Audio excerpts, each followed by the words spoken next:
sinasabi dito, malinaw na malinaw, only the Word of God, ang tao ay magkakaroon ng full wisdom. Wala sila. Kaya nga, malinaw, kaya nga dapat malaman ng lahat ng tao. Unless you are born of God, ang ibig sabihin, unless na tinanggap mo si Jesus, nagkaroon ka ng pananampalataya na si Jesus ang namatay, si Jesus ang isinugo, walang iba, si Jesus ang luminis ng ating kasalanan, at ang nagbautismo sa atin ng banal na Espiritu Santo na magbibigay sa atin ng buhay na walang hanggan ay ang Diyos at ang Panginoong Jesucristo. Unless na malaman mo yan, wala kang kaligtasan. Wala silang alam.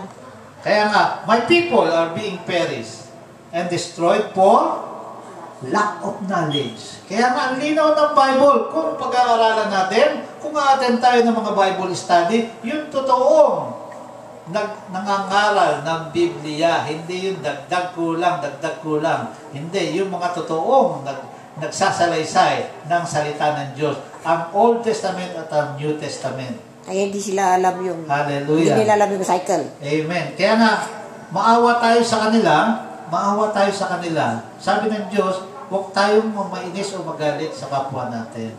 Katulad mo rin sila nung una, na ikaw ay born of parents, at na-born of God ka, nag-mature ka sa salita ko. Sila ay hindi pa. Kaawaan natin. Kasi ang gusto ng Diyos, kahit isa ay walang mapahamak. Ang gusto niya, lahat ay maligtas. Kaya ito, hindi ito pataasan ng karunungan sa salita ng Diyos. Because ito ay proclamation of the Word of God. Kinakailangan maipahayag mo, matapos kang ma-mature, ipahayag mo, maawa ka, ang daming taong dapat maligtas. Kaawaan natin, huwag natin kainisan. Ayaw nilang tanggapin. Ang katotohanan talaga, nakakainis. Ang mga taong hindi nananampalataya sa Diyos at sa Panginoong Jesucristo, sa pagsasalita pa lang, sa ayos lang ng mukha, may inis ka na. Pag nagsalita pa, magagalit ka na. Pag gumawa pa sila, nakaka-destroy, nakakasira ng kapwa. Imbis na ma-build up nila, na ibababa nila ang tao. Bakit? Sila ay mangmang. Wala silang totoong wisdom. Ayaw nilang tanggapin. Amen. Ganun nga, hindi na So, sinasabi dito sa maturity, Ephesians 4:13, until all of us come to the unity of faith and of the knowledge. Ito ang Word of God. Until na matuto ka na salita ng Diyos. The knowledge of the Son of God. To maturity.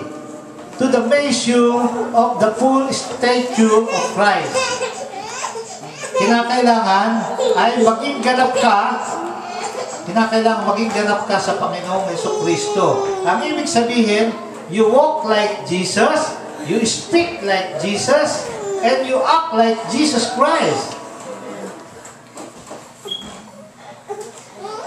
Kaya ang level ng maturity ng tao depende sa sinasagawa niya. Mayroong sabi ng Biblia, mayroong tao na nahuhuli.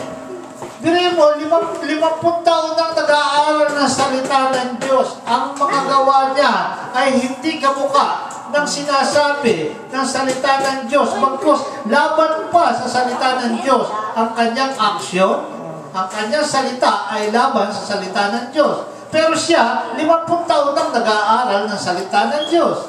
Kung pwede nga lang, papa na siya, Pope. Dahil sa kaalaman niya, kung mga contest, mananalo siya. O, sino anak ni Abraham? Sino pamangkin ni Abraham? Sino apo ni Abraham? Lahat ng mga katanungan na sa Biblia, alam niya. Pero, sa pamumuhay niya, ay walang maturity.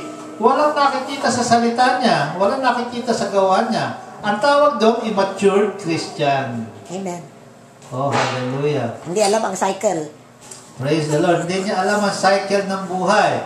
Na pagdating ng fall,